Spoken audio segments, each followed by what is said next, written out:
কষ্ট থাকলেও আর একজনের সাথে কথা বলিয়েন না, আমি আপনার কষ্ট অনুভব করছি। আর বৃষ্টিকে রহমত মনে করি, গজব মনে করি না। কাজেই এইটাকে ভারী মনে না করে কষ্টে আছেন, কিছুক্ষণ অপেক্ষা করুন। সম্মানিত দিনী ভাই বোন, যখন রাসূল সাল্লাল্লাহু আলাইহি ওয়াসাল্লাম বললেন মেয়েরা বিচারের মাঠে বেঁকে বসবে, তখন তিনি বললেন, এক, মেয়েদের বিদ্যা শিখিয়ে দিল, দুই, শিষ্টাচার শিখিয়ে দিল, তিন, মেয়েদের সাথে সদাচরণ করল। বিদ্যা সবাই শিখিয়ে দেয়, শিষ্টাচারকে শিখিয়ে দেয়। একটা মেয়ের নখ বড় আছে, সেটাও কি শিষ্টাচার? একটা মেয়ে ভুরু তুলে চিকন করেছে, সেটাও কি শিষ্টাচার? একটা মেয়ে দাঁত ছিলে চিকন করেছে, সেটাও কি শিষ্টাচার? একটা মেয়ে উঁচু স্যান্ডেল পরে নিজেকে লম্বা দেখাচ্ছে, সেটাও কি শিষ্টাচার? একটা মেয়ে ব্রেসিয়ার পরে নিজেকে কম বয়সী দেখাচ্ছে, সেটাও কি শিষ্টাচার? একটা মেয়ে পরচুলা মাথায় দিয়ে বড় চুল দেখাচ্ছে, সেটাও কি শিষ্টাচার? একটা মেয়ে গায়ে উল্কি দিয়ে নিজে কিছু দেখাচ্ছে, সেটাও কি শিষ্টাচার? যারা নগ্ন হয়ে রাস্তাঘাটে চলে, সেটাও কি শিষ্টাচার? যেসব মেয়েরা বড় লম্বা মোবাইল হাতে রেখে জেনা দেখে, সেটাও কি শিষ্টাচার? পৃথিবীর মানুষ, মনে রেখো, আমার জীবনে বড় ভয়, আমার উম্মত গোপন পাপে লিপ্ত হবে, এটা আমার ভয়। পৃথিবীর মানুষ, মনে রেখো, আমার জীবনে বড় ভয়, আমার উম্মত গোপন পাপে লিপ্ত হবে, সেটা আমার ভয়। ওই ঘরে মেয়ে জেনা চর্চা করে, এই ঘরে তার ভাই জেনা চর্চা করে, ওই ঘরে তার মা জেনা চর্চা করে, এই ঘরে তার বাপ জেনা চর্চা করে, সেই বাড়িতে জেনার শয়লা বন্যা, সেটা কি শিষ্টাচার? তোমার প্যান্টটা টাকনোর নিচে আছে, সেইটা কি শিষ্টাচার? তোমার দাড়ি চাঁচা আছে, সেইটা কি শিষ্টাচার? তুমি ছেলে মানুষ, হাতে মেহেদি দিয়েছ, সেইটা কি শিষ্টাচার? তুমি মানুষের সাথে অন্যায় আচরণ দেখিয়ে, ক্ষমতা দেখিয়ে চলো, সেইটা কি শিষ্টাচার? তুমি বাম হাতে চা খাও, সেইটা কি শিষ্টাচার? তুমি প্যান্টটা টাকনোর নিচে রাখো, সেইটা কি শিষ্টাচার? বাপ মা জানে না শিষ্টাচার কাকে বলে। যেখানে বিদ্যার কথা, সেখানে শিষ্টাচারের কথা, যেখানে বিদ্যার কথা, সেখানে শিষ্টাচারের কথা। জাবের রাদিয়াল্লাহু তাআলা আনহু বললেন, আল্লাহর নবী, আমি বেশি বয়সের মেয়ে বিবাহ করেছি, কম বয়সের মেয়ে বিবাহ করিনি, চারটা কারণে। আল্লাহ রাসূল, আমি বেশি বয়সের মেয়ে বিবাহ করেছি, কম বয়সের মেয়ে বিবাহ করিনি, চারটা কারণে।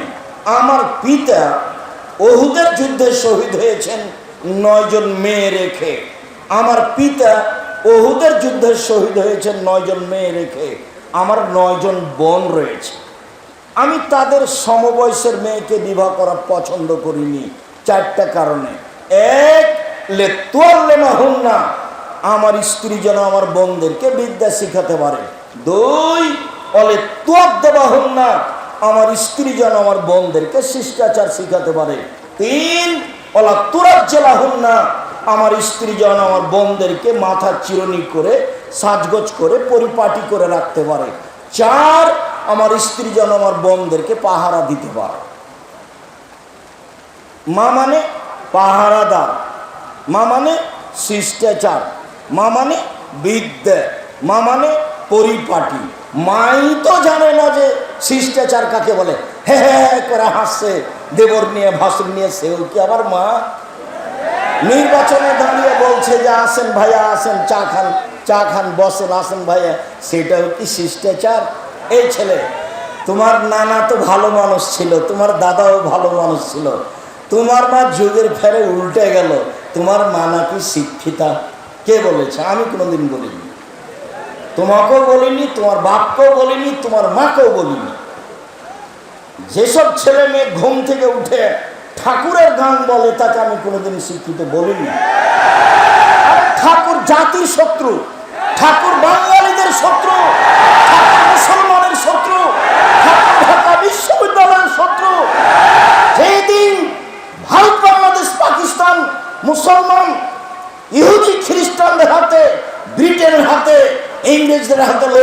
হয়, অপমানিত হয়, জেল হাজতে থাকে, সেদিন ঠাকুর লন্ডনে মুচ পাকায়, সেই ঠাকুরের গান আমার ছেলে বলবে? অত বড় কাপুরুষ আমি আব্দুর রাজ্জাক বিন ইউসুফ হইনি। জাতির যদি রাস্তাঘাট করে দিতে না পারি, জাতির যদি স্কুল কলেজ করে দিতে না পারি, জাতিকে চূড়ান্ত সঠিক ধর্ম দিতে পারবো ইনশাআল্লাহ। সম্মানিত দিনী ভাই বোন, ছেলে মেয়ে শিরকের মধ্যে ডুবে আছে, আর ও বলছে আমার ছেলে শিক্ষিত। ভুল হিসাব। আপনি আপনার মেধাবী ছেলেকে করতে চেয়েছেন বড় ডাক্তার। বড় ডাক্তার মানে কি? অত প্রতারক। কিভাবে? প্রায় ডাক্তারি। আপনি ডাক্তার, আপনি কষ্ট নেবেন না ভাইজান। আপনার ডাক্তারের অভ্যাস যে যেই কোম্পানি তাকে টাকা দেয় সেই কোম্পানির ওষুধ দিতে। আপনি এই ছেলেকে পড়িয়ে জাতির কি করতে চাইলেন? আপনি এই ছেলেকে পড়িয়ে জাতির কি করতে চাইলেন? যারা ইঞ্জিনিয়ার তো তারা রাস্তাঘাটের টাকা মেরে খায়, ও হলো ধোঁকাবাজ। ওকে দিয়ে আপনি জাতির কি করতে চাইলেন? যারা খুব মেধাবী, যারা লন্ডন আমেরিকাতে 5 লক্ষ টাকা বেতনে চাকরি করে, ওরা হলো টয়লেট পরিষ্কার করে যারা তাদের সুপার, তাদের যে নেতা, তাদের দায়িত্ব পালন করে। তাহলে আপনার ছেলে জাতির কি করলো? শুনুন, ওইটাই ছেলে জাতির উপকার করতে পারে, জাতিকে শিরক বুঝাতে পারে, জাতির অর্থ সম্পদকে রক্ষা করার চেষ্টা করতে পারে। আরে দেশের মুরগি মেরে ফেলে ইন্ডিয়া থেকে ডিম আনতে হবে, এটা আপনার শরম হলো না? এটা আপনার ছেলে শিক্ষিত? কে বলেছে? দেশের অর্থ সম্পদ, অফিস আদালত, কলকারখানা সবকিছু বন্ধ করে অন্য কিছু আনতে হবে, অন্যের কাছে ধার করে নিয়ে আসতে হবে, তখন আপনার শিক্ষিত ছেলে শিক্ষিত? কে বলেছে? ভুল হিসাব। আরে যদি শহীদ মিনার তৈরি করি, হামজার করব। আল্লাহ রাসূল বলছেন সৈয়দুশ শুহাদা হামজা ইবনে আব্দুল মুত্তালিব, পৃথিবীর সবচেয়ে বড় শহীদ হামজা ইবনে আব্দুল মুত্তালিব। আদম থেকে নিয়ে কিয়ামত পর্যন্ত যত শহীদ হয়েছে, যত হবে আর যত হচ্ছে, সবার সর্দার হলেন হামজা ইবনে আব্দুল মুত্তালিব। শহীদ মিনার তৈরি করলে হামজার করতাম। আপনার ছেলে কি শিক্ষা অর্জন করেছে? জাতিকে ধ্বংস করেছে। সে আপনার শিক্ষিত ছেলে? ভুল হিসাব। বিদ্যা কাকে বলে না জানেন আপনি, না জানে আপনার ছেলে, না জানে আপনার মেয়ে, না জানে আপনার স্ত্রী। জাতিকে কবর দিয়ে নিজেকে শিক্ষা দেখায়েন না, জাতিকে কবর দিয়ে কল্যাণানী জাতির কথা আপনি দেখায়েন না। প্রত্যেকটা কর্ম আপনার জাতিকে ধ্বংস করা। আপনি কি দিয়ে বুঝাতে চাচ্ছেন যে আমি ছেলেকে মানুষের মতো মানুষ করতে চাই? পরকালের স্বার্থে জাতিকে কল্যাণের দিকে নিয়ে যেতে পারে সেই ছেলে মূলত শিক্ষা প্রাপ্ত, সেই ছেলে মূলত শিক্ষা অর্জন করেছে। সম্মানিত দিনী ভাই বোন, 1 বিদ্যা শিখাবে, 2 শিষ্টাচার শিখাবে, 3 পরিপাটি শিখাবে, 4 পাহারা দিবে ছেলে মেয়েকে, তার নাম বাপ, তার নাম মা। সম্মানিত দিনী ভাই বোন, মনে রাখবেন শিষ্টাচার সদাচরণ এমন একটা জিনিস যা দিয়ে জান্নাতুল ফেরদাউস পাওয়া যায়। উমামা বাহিরি রাদিয়াল্লাহু তাআলা আনহু বলেন, রাসূল সাল্লাল্লাহু আলাইহি ওয়াসাল্লাম বললেন, পৃথিবীর মানুষ শুনে রেখো, কেউ যদি তর্ক ছেড়ে দেয় সত্য হলেও আমি মুহাম্মদ সাল্লাল্লাহু আলাইহি ওয়াসাল্লাম তাকে জান্নাতে একটা ঘর নিয়ে দিব। আমি জিম্মেদার। পৃথিবীর মানুষ শুনে রেখো, কেউ যদি মিথ্যা ছেড়ে দেয়, মজাক করে হলেও মিথ্যা না বলে, আমি মুহাম্মদ সাল্লাল্লাহু আলাইহি ওয়াসাল্লাম তাকে জান্নাতে একটা ঘর নিয়ে দিব। 3 ওমান আলাল জান্নাত লিমান হাসানা খলকাহু, যে তার চাল চলনকে ভালো করলো, আমি মুহাম্মদ সাল্লাল্লাহু আলাইহি ওয়াসাল্লাম তাকে জান্নাতুল ফেরদাউস নিয়ে দিব। সেটা আমার ব্যাপার, কিভাবে নিয়ে দেবো সেটা আমার ব্যাপার। ভালো চাল চলন কাকে বলে? জাতির ক্ষতি করে, জাতির অন্যায় করে, জাতিকে জেল হাজতে দিয়ে, মানুষকে অপমান করে, মানুষকে খাটো করে, মানুষকে জেল হাজতে দিয়ে আপনি বলছেন আমি সদাচরণের মালিক। আর আপনার এই 2 পয়সার ছেলে আর একজনের পিছনে ঘুরে আর চোখ দেখায়, রাস্তাঘাট বন্ধ করে, এর নাম বিদ্যা কে বলেছে? এর নাম বিদ্যা কে বলেছে? এটাকে সদাচরণ কে বলেছে? সম্মানিত দিনী ভাই বোন, সদাচরণ দিয়ে দামি জান্নাত পাওয়া যায়। আবু মুসা আশআরী রাদিয়াল্লাহু তাআলা আনহু বলেন, রাসূল সাল্লাল্লাহু আলাইহি সাল্লাম বলেছেন, পৃথিবীর মানুষ মনে রেখো, জান্নাতে কতগুলি ঘর রয়েছে খুব উন্নত মানের পদার্থ দিয়ে তৈরি, যার বাহির থেকে ভিতর দেখা যায়, ভিতর থেকে বাহির দেখা যায়, যার বাহির থেকে ভিতর দেখা যায়, ভিতর থেকে বাহির দেখা যায়, খুব উন্নত মানের পদার্থ দিয়ে তৈরি, টকটক করছে, ঝকঝক করছে। সাহাবীগণ বললেন, লেমান হাজিহি, এত দামি ঘর কে পাবে আল্লাহ রাসূল? তখন আল্লাহ রাসূল বললেন, লেমান আলানাল কালামা, যার স্বভাব ভালো সে পাবে। রাসূল সাল্লাল্লাহু আলাইহি ওয়াসাল্লাম বলেন, পৃথিবীর মানুষ শুনে রেখো, ও জান্নাত তাহমাল রাজুলে আর ইয়াহম রাজুল আলাইহি, যার উপরে জাহান্নাম হারাম, যার উপরে জাহান্নাম হারাম, যে ব্যক্তি জাহান্নামের উপরে হারাম, যার উপরে জাহান্নাম হারাম, যে ব্যক্তি জাহান্নামের জন্য হারাম, কে? নম্র আচরণ যার, সদাচরণ যার, ওর জন্য জাহান্নাম হারাম, জাহান্নাম তার জন্য হারাম। এই কথা মুহাম্মদ সাল্লাল্লাহু আলাইহি সাল্লাম বলেন। পৃথিবীর মানুষ শুনে রাখুন, দেশবাসী, পৃথিবীর বাঙালি মানুষ যারা, তারা শুনে রাখুন, রাসূল সাল্লাল্লাহু আলাইহি ওয়াসাল্লাম বলেন, সদাচরণ এমন একটি জিনিস যা দিয়ে বড় বড় দুটি নেকি, আমলের নেকি পাওয়া যায়। এক, নিয়মিত রাতে তাহাজ্জুদ পড়লে যত নেকি হয়। দুই, নিয়মিত নফল সিয়াম থাকলে যত নেকি হয়, ভালো আচরণে তত নেকি হয়। এক, নিয়মিত রোজা থাকলে যত নেকি হয়। দুই, নিয়মিত তাহাজ্জুদ পড়লে যত নেকি হয়, ভালো আচরণে তত নেকি হয়। ভালো আচরণ কি জিনিস? দুই, ভালো আচরণ করলে তিনটে বড় বড় আমলের নেকি হয়। এক, আল্লাহর পথে জিহাদ করলে যত নেকি হয়, ভালো আচরণে তত নেকি হয়। দুই, নিয়মিত তাহাজ্জুদ পড়লে যত নেকি হয়, ভালো আচরণে তত নেকি হয়। তিন, নিয়মিত রোজা থাকলে, সিয়াম থাকলে যত নেকি হয়, ভালো আচরণে তত নেকি হয়। ভালো আচরণ কি জিনিস? ভালো কথা, ভালো কর্মের নাম ভালো আচরণ। ভাইয়ের সাথে গন্ডগোল করে যে, তার ভালো আচরণ নয়। জায়ের সাথে গন্ডগোল করে যে, তার ভালো আচরণ নেই। মানুষকে জেল হাজতে দেয় যে, তার ভালো আচরণ নেই। দলীয় দাপট দেখায় যে, তার ভালো আচরণ নেই। বংশীয় ক্ষমতা দেখায় যে, তার ভালো আচরণ নেই। শ্বশুরের কাছে যৌতুক নেয় যে, তার ভালো আচরণ নেই। বোনকে জমি দেয় না যে, তার ভালো আচরণ নেই। এরা সব শয়তানি আচরণের মানুষ। 10 বছর হলো বাপ মরা, এখনো বোনকে জমি দেয়নি, আবার তাহাজ্জুদ পড়ে, ও আবার হজ করে। ভালো আচরণ কাকে বলে? সম্মানিত দিনী ভাই বোন, বলছিলাম চারটে জিনিস আছে যার, সব কিছু আছে তার, ইহকাল আছে তার, পরকাল আছে তার। চারটে জিনিস আছে যার, জান্নাত আছে তার। চারটে জিনিস আছে যার, ইহকাল আছে তার, পরকাল আছে তার। এক, হিফজ আমানাতিন, আমানতের রক্ষা। দুই, হুসন খালিকাতিন, ভালো আচরণ, ভালো আচরণ যার, জান্নাত তার। তিন, সিদক হাদিসিন, সত্য কথা, সত্য কথা যার, জান্নাত তার। চার, ইফাতুল তুয়ামাতিন, বৈধ রুজি। ছেলেরা শোনো, আমার কথাটা মনে রেখো, আমি চকলেট বিক্রি করে খেতে বলিনি। আমি বলেছি প্রয়োজনে চকলেট বিক্রি করে খাবো, মানে সবচেয়ে কম পয়সার ব্যবসা। লোন নিয়ে ব্যবসা করতে রাজি নই। পয়সা উপার্জনের চারটা পথ ভুলে গেলে মনে হয়। এক, দিন মজুরি। দুই, চাকরি। তিন, জমি চাষ। চার, ব্যবসা। সত্যবাদী ব্যবসায়ী যারা, তারা নবীদের সাথে জান্নাতে থাকবে, এ কথা মুহাম্মদ সাল্লাল্লাহু আলাইহি সাল্লাম বলেন। কলার ব্যবসা করব, চকলেটের ব্যবসা করব, তাহলে আমার ঋণ নেওয়া লাগবে না। 20, 30, 40 বছর লাগবে আমাকে একটা বড় ব্যবসায়ী হতে। আমি কলিকাতায় হিরোইন কিনলাম, ঢাকায় বিক্রি করলাম, তার নাম আমি বড় ব্যবসায়ী। ভুল হিসাব।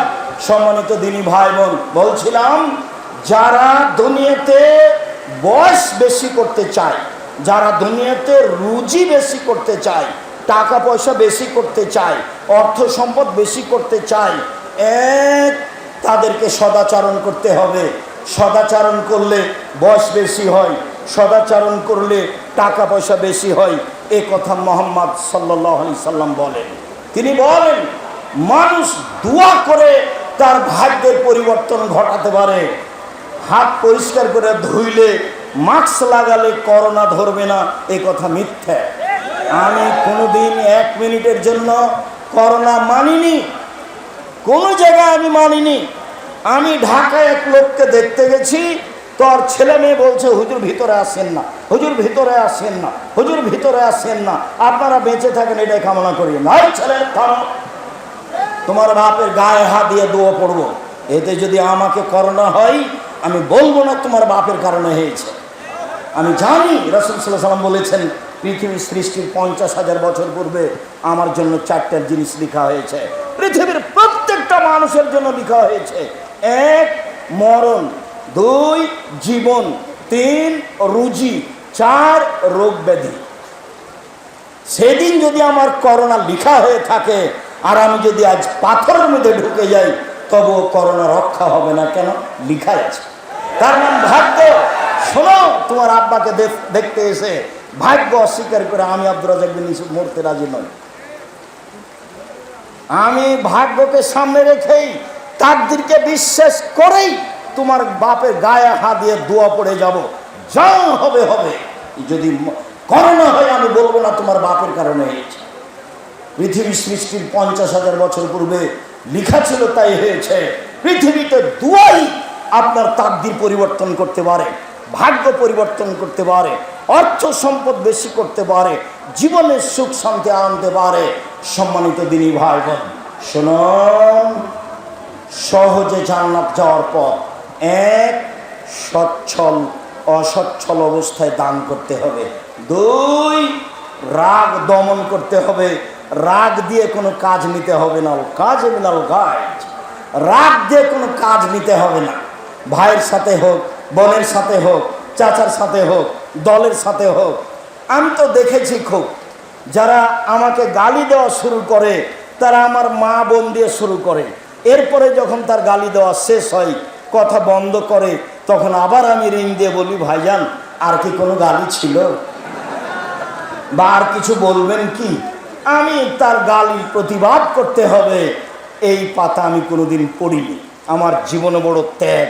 1 মানুষের প্রতিশোধ নেব না ইনশাআল্লাহ, 2 মানুষের পিছনে কথা বলবো না, অর্থাৎ বদনাম করবো না, দেখি কি হয়, আছি তো টিকে। 1 মিনিটের জন্য কোনোদিন দল মাঝহাবের কথা বলি না, কোনোদিন সরকারি হিসাব করি না, কোনোদিন কোনো মাওলানাকে নিয়ে হিসাব করি না। ওর যা ভালো লাগছে বলে যাক, আমার মাথা ধুয়ে ছেড়ে যদি দেয় তবু আমি তার বিরুদ্ধে কথা বলবো না, আমাকে যদি ধুয়ে ছেড়ে দেয় তবু আমি তার বিরুদ্ধে কথা বলবো না, সেই পাতা আমি পড়ি না। সদাচরণ, সম্মানিত দিনী ভাই বোন, সদাচরণ দিয়ে দামি জান্নাত পাওয়া যায়। সদাচরণ মানে নাকি? সাহাবীগণ বলছেন, আল্লাহ রাসূল সবচেয়ে আল্লাহর দেওয়া বড় নিয়ামত কি? তো আল্লাহ রাসূল বললেন, সদাচরণ। 2 হাত নিয়ামত, তবে সবচেয়ে বড় নয়। 2 পা নিয়ামত, তবে সবচেয়ে বড় নয়। অর্থ সম্পদ নিয়ামত, তবে সবচেয়ে বড় নয়। ছেলে মেয়ে নিয়ামত, তবে সবচেয়ে বড় নয়। সবচেয়ে বড় নিয়ামত হলো সদাচরণ। জাতিকে বুঝাতে পারলাম না সদাচরণ কি জিনিস। রাসূল সাল্লাল্লাহু আলাইহি সাল্লামকে জিজ্ঞাসা করো, আল্লাহ নবী, পাপ কি জিনিস, নেকি কি জিনিস? পাপ কি জিনিস, নেকি কি জিনিস? আল্লাহ রাসূল বললেন, নেকি হলো সদাচরণ। তখন তিনি বললেন না নেকি হলো হজ, তখন তিনি বললেন না নেকি হলো রোজা, তখন তিনি বললেন না নেকি হলো কোরআন তেলাওয়াত, তিনি উত্তরে বললেন নেকি হলো সদাচরণ। আবু হুরায়রা রাদিয়াল্লাহু তাআলা আনহু বলেন, রাসূল সাল্লাল্লাহু আলাইহি সাল্লাম বলেছেন, সদাচরণ, আল্লাহ তাআলা বলেন সদাচরণ রহমান থেকে নির্গত হয়েছে, সদাচরণ রহমান থেকে নির্গত হয়েছে। আল্লাহ তাআলা বলেন সদাচরণ মান ওয়াসালাকে ওয়াসালতুহু, তোমাকে যে নিবে আমি আল্লাহ তাকে নিব। অমান কাতাকে কাতাতহু, তোমাকে যে ছেড়ে দিবে আমি আল্লাহ তাকে ছেড়ে দিব। দলীয় দাঁত দেখিয়ে একদিন বসবাস করেছে যে, তার সাথে আল্লাহ নেই। চাচাকে চাচিকে, ভাইকে বোনকে অপমান করে দিন কাটিয়েছে যেই, তার সাথে আল্লাহ নেই। আপনাকে এটা বুঝে নিতে হবে। ক্ষমতা দেখিয়ে, অর্থের যে কোনো বিদ্যার যে কোনো ক্ষমতা দেখিয়ে বসবাস করেছে যে তার সাথে আল্লাহ নেই। সদাচরণ, তোমাকে যে নিবে আমি তাকে নিব। সদাচরণ, তোমাকে যে ছেড়ে দিবে আমি তাকে ছেড়ে দিব। আয়েশা রাদিয়াল্লাহু তাআলা আনহা বলেন, সদাচরণ আরশ ধরে এভাবে ঝুলন্ত অবস্থায় আছে। সদাচরণ আল্লাহর আরশ ধরে ঝুলন্ত অবস্থায় আছে। থেকে বলে, পৃথিবীর মানুষ শুনে রেখো, মানুষ সালেনি ওসাহুল্লাহ, যে আমাকে নিবে আল্লাহ তাকে নিবে। ওমান কাতানি কাতাহুল্লাহ, আমাকে যে ছেড়ে দিবে আল্লাহ তাকে ছেড়ে দিবে। সদাচরণ নেই যার, আল্লাহ নেই তার।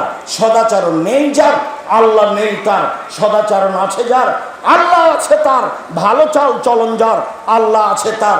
ভালো চাল চলন নয় যার, আল্লাহ নেই তার। সম্মানিত দিনী ভাই বোন, আবু মুসা আশআরী রাদিয়াল্লাহু তাআলা আনহু বলেন, পৃথিবীর মানুষ শুনে রেখো, আল মুমিন বিল মুমিন কাল বুনিয়ান, সদাচরণ দেখা চালানোর বাস্তবায়ন। সদাচরণ, পৃথিবীর মানুষ শোনা, এই যে সদাচরণ একটা আর একটার মধ্যে ঢুকে গেল, এর নাম সদাচরণ। যারা এরকম থাকতে পারে না তার ভিতরে সদাচরণ নেই। নুমান ইবনে বাশির বলেন, পৃথিবীর মানুষ শুনে রাখো, আল মুমিনু কারাজুল ওয়াহিদ, সারা পৃথিবীর মানুষ একজন মানুষ। মাথা ব্যথা করলে সম্পূর্ণ শরীরে ব্যথা হয়, চোখ ব্যথা করলে সম্পূর্ণ শরীরে ব্যথা হয়। লোকটা বিপদে পড়েছে, আমিও ব্যথা পাচ্ছি। ভাইজান কি সমস্যা বলেন? টাকা লাগবে, তার নাম সদাচরণ। ভাইজান অ্যাম্বুলেন্স নিয়ে আসবো, তার নাম সদাচরণ। ভাইজান ডাক্তার ডেকে নিয়ে আসবো, তার নাম সদাচরণ। ভাইজান কোনো ধার কর্জ লাগবে, তার নাম সদাচরণ। ভাইজান আমি কোনো উপকার করতে পারি, তার নাম সদাচরণ। পাল্টা বলছে বিপদে পড়েছে, ঠিক হয়েছে, ঠিক হয়েছে, ঠিক হয়েছে, উচিত হয়েছে। আমার চোখের সামনে দুটা ঘটনা আছে, আমার চোখের সামনে। তার একটা ঘটনা, দুই ভাই ঝগড়া করে জমি জায়গা ভাগ করলো আর ঢেঁকিতে কেটে ভাগ করে নিল। এটা আমার চোখের সামনে, ঢেঁকি কেটে ভাগ করে নিয়েছে দুই ভাই। তো এক ভাই ওখানে থাকবে না, তো বলছে, এই শোন, আমার ভাগটা এমন লোকের কাছে বিক্রি করব, তোকে তো দিব না, দিবই না, যে লোক তোকে গুতাতে পারে। এক ভাই আরেক ভাইকে বলছে। আর আমার চোখের সামনে এক দলের লোক আর এক দল পরাজয় হলে গরু জবাই করলো, এটা আমার চোখের সামনে। গরু জবাই করে খুশি মানাচ্ছে। ধর্ম কাকে বলে? তাহাজ্জুদ পড়ে ধর্ম টিকে না। রাসূল সাল্লাল্লাহু আলাইহি সাল্লাম বলছেন, জিজ্ঞাসার উত্তরে, আল্লাহর নবী, অমুক মহিলা বেশি বেশি সালাত আদায় করে, বেশি বেশি দান খায়রাত করে, বেশি বেশি সিয়াম পালন করে, তবে প্রতিবেশীর সাথে ভালো আচরণ করে না। আল্লাহ রাসূল বলেন, হে ফিন্নার, ও জাহান্নামে যাবে। বেশি বেশি সালাত আদায় করে, বেশি বেশি সিয়াম পালন করে, বেশি বেশি দান খায়রাত করে, প্রতিবেশীর সাথে ভালো আচরণ করে না, আল্লাহ রাসূল বললেন জাহান্নামে যাবে। আল্লাহ নবী, অমুক মহিলা তেমন বেশি সালাত আদায় করে না, তেমন বেশি সিয়াম পালন করে না, তেমন বেশি দান খায়রাত করে না, তবে প্রতিবেশীর সাথে ভালো আচরণ করে। আল্লাহ রাসূল বললেন, হে ফিল জান্নাহ, ও জান্নাতে যাবে। আপনি আর আমি যেভাবে পৃথিবীকে বুঝেছি সেইভাবে পৃথিবী নয়। আল্লাহ রাসূল বলছেন যে পৃথিবী তোমাকে ধোঁকা দিচ্ছে, তুমি বুঝতে পারো না। ফাত্তাকুদ দুনিয়া ওয়াত্তাকুন নিসা, পৃথিবীর মানুষ, দুনিয়া থেকে বেঁচে থাকো, নারী থেকে বেঁচে থাকো। পৃথিবীর মানুষ, দুনিয়া থেকে বেঁচে থাকো, নারী থেকে বেঁচে থাকো। পৃথিবী হচ্ছে অত্যাধুনিক যন্ত্র, আপনার কথা কর্ম সব ধরে রেখেছে ছবি সহ। বিচারের মাঠে আপনাকে দেখানো হবে, সব চলে আসবে আপনার সামনে। তখন আপনি দেখতে পাবেন ভাবির সাথে কিভাবে কথা বলেছেন, বোনের সাথে কিভাবে কথা বলেছেন, বান্ধবীর সাথে কিভাবে কথা বলেছেন, সব বুখারী মুসলিমের হাদিস। এই জন্য পৃথিবী থেকে বেঁচে থাকতে হবে সাবধান। দুই, নারী থেকে বেঁচে থাকতে হবে সবাই জানি। রাসূল সাল্লাল্লাহু আলাইহি ওয়াসাল্লাম বলছেন, মা তারাকতু বাদি ফিতনাতান আযালা লিরজালি মিনান নিসায়ে, আমি ছাড়িনি পৃথিবীতে মানুষের জন্য বেশি বিপজ্জনক বস্তু নারীদের চেয়ে। পৃথিবীর মানুষ শুনে রেখো, আমি ছাড়িনি কোনো বস্তু পৃথিবীতে যেটা পুরুষের জন্য বেশি বিপজ্জনক হতে পারে নারীদের চেয়ে। নারী হচ্ছে পুরুষের জন্য সবচেয়ে বেশি বিপজ্জনক বস্তু। তিনি বলছেন, ও নারী জাতি, তোমরা এমন জাতি বুদ্ধিমানের বুদ্ধিকে নষ্ট করতে পারো। ও নারী জাতি, তোমরা এমন জাতি বুদ্ধিমানের বুদ্ধিকে নষ্ট করতে পারো। একবার